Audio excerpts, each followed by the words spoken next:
নমস্কার, জয় মা মুন্ডমালিনী। আমি মা মুন্ডমালিনীর সন্তান সৌমিক চাকি। আজ আপনাদের সঙ্গে কিছু বিশেষ কথা শেয়ার করার জন্য ভিডিও করলাম। আপনারা একটু সকলে মন দিয়ে দেখবেন, শুনবেনও। আপনারা এখন বিভিন্ন সোশ্যাল মিডিয়ার মাধ্যমে হয়তো দেখতে পাচ্ছেন আমার এবং মায়ের বিভিন্ন লীলা। মা আমার সঙ্গে লীলা করছেন, মা আমায় মালা চাওয়ায় মালা দিয়ে দিচ্ছেন, কখনো ফুল দিয়ে দিচ্ছেন, বিভিন্ন প্রকার আর কি আপনারা দেখতে পাচ্ছেন। তো সেই প্রসঙ্গেই বলে রাখি, আপনারা হয়তো আজকে দেখছেন, কিন্তু এই মা মুন্ডমালিনী আমার সঙ্গে বাল্যকাল থেকে রয়েছেন। বলতে পারেন জন্মসূত্রই আমার মা। আমার যিনি গর্ভধারিণী মা, সেই গর্ভধারিণী মা আমায় কিন্তু তারা মায়ের কাছ থেকে চেয়ে নিয়েছিলেন। তো আমি কিন্তু তারা মার কৃপাধন্য সন্তান। তো তারা মার কৃপাধন্য সন্তান হওয়ায় যথারীতি বাল্যকাল থেকেই মায়ের কিন্তু আমি দেখা পেয়েছি। মা কিন্তু সদা সর্বদা সবসময়ের জন্য আমার সঙ্গে রয়েছেন। এবং আপনাদেরকে একটি জিনিস দেখাই। আপনারা হয়তো এই যে বিগ্রহটি দেখছেন, এটিকেই হয়তো মা মুন্ডমালিনী বলে চেনেন, জানেন, দেখেও এসেছেন। এই মায়ের মধ্যে দিয়েই মা মালা দেয়, মা ফুল দেয়, মা ইত্যাদি বিভিন্ন প্রকার কিন্তু আপনারা এই বিগ্রহের মধ্যে দিয়েই দেখতে পান। তো আপনাদের আজকে আরও একটি জিনিস দেখাবো। এই যে দেখুন, এই যে পাষাণ যে বিগ্রহটি, শিলা ব্রহ্মময়ী মায়ের যে বিগ্রহটি, ভালো করে লক্ষ্য করবেন। দেখুন, ইনি হচ্ছেন কিন্তু আসল মুন্ডমালিনী মা। ইনি তারারূপে এখানে পূজিতা। আজ থেকে ১৩ বছর আগে ইনি কিন্তু স্বয়ম্ভূ প্রকট হয়েছিলেন। আমার লাগানো নিজের একটি জবা গাছ, সেই জবা গাছের গোড়ায় মা কিন্তু উঠেছিলেন।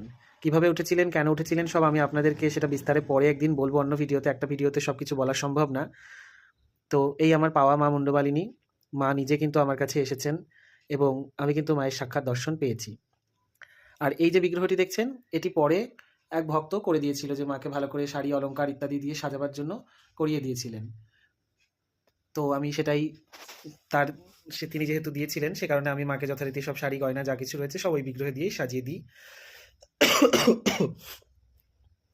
তো মা মুন্ডমালিনী যথারীতি আমার কাছে যখন এসেছেন, যখন আছেন, আজ থেকে ১৩ বছর আগে মাকে কিন্তু প্রতিষ্ঠা করা হয়েছে এই মন্দিরে। ১৩ বছর ধরে এই মন্দির প্রতিষ্ঠিত। বহু ভক্তের আনাগোনা এই মন্দিরে রয়েছে। আপনারাও আসতে পারেন।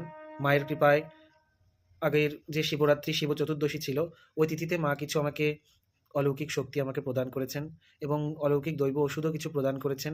আমি ১৩ বছর ধরেই মানুষের উপকারের জন্য মা আমাকে বিভিন্ন বস্তু দিয়েছেন।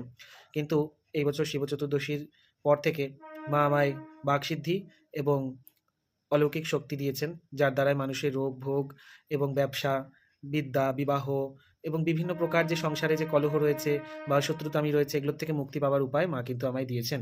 আপনারা অবশ্যই পারলে একবার মায়ের কাছে আসবেন। আর যারা আসতে পারছেন না, তারা শ্রী মা মুন্ডমালিনী তারা মায়ের একটি করে ছবি ঘরে রাখতে পারেন, অথবা আমি যেটি বলে দিচ্ছি সেই মন্ত্রটি আপনারা অবশ্যই ১০৮ বার করে প্রত্যেক দিন জপ করতে পারেন, যে কোনো একটি মনস্কামনা নিয়ে।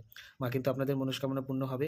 মনস্কামনা পূর্ণ হলে আপনারা নিজের স্বইচ্ছায় যেটুকুনি যা আপনাদের মনে যা জুটবে মাকে পুজো দেওয়ার জন্য, সেটুকুই আপনারা দেবেন। মা কিন্তু কিছু চায় না, মা চায় কেবল ভক্তি আর ভালোবাসা। সুতরাং আপনারা সেই ভক্তি আর ভালোবাসা নিয়ে যদি মায়ের কাছে, মায়ের দরবারে আসতে পারেন, মা আপনাদের অবশ্যই কল্যাণ করবেন। আপনারা সবাই আসুন মায়ের মন্দিরে, মাকে দর্শন করুন। দর্শনেই মুক্তি লাভ, দর্শনেই কৃপা লাভ। আপনারা সবাই আসুন। আর যে মন্ত্রটি বলছি, এটি আপনারা প্রত্যেকে ঘরে অবশ্যই জপ করবেন সদা সর্বদা সবসময়। পারলে ১০৮ বার, না পারলে সবসময়ের জন্য।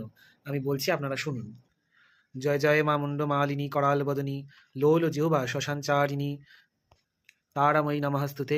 জয় জয় বিরাজময়ী লস্যময়ী সদানন্দময়ী হর্ষময়ী করুণাময়ী কৃপাময়ী ব্রহ্মময়ী মুন্ডমালিনী তারা দিব্যাম প্রণমহম।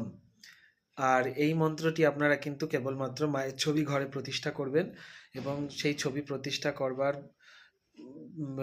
প্রতিষ্ঠা করে তার সামনে বসেই কিন্তু এই মন্ত্রটি আপনারা জপ করবেন, অথবা অন্তরে সবসময়ের জন্য জপ করতে পারেন, তাতে কোনো অসুবিধে নেই। জয় মা। ভালো থাকবেন, সুস্থ থাকবেন, সকলে আনন্দে থাকবেন। অবশ্যই আপনারা মায়ের মন্দিরে আসবেন। মন্দিরে এলে মায়ের দর্শনেই কিন্তু আপনারা দেখবেন অনেক সুস্থ স্বাভাবিক এবং জীবনযাপন করতে পারছেন। জয় মা।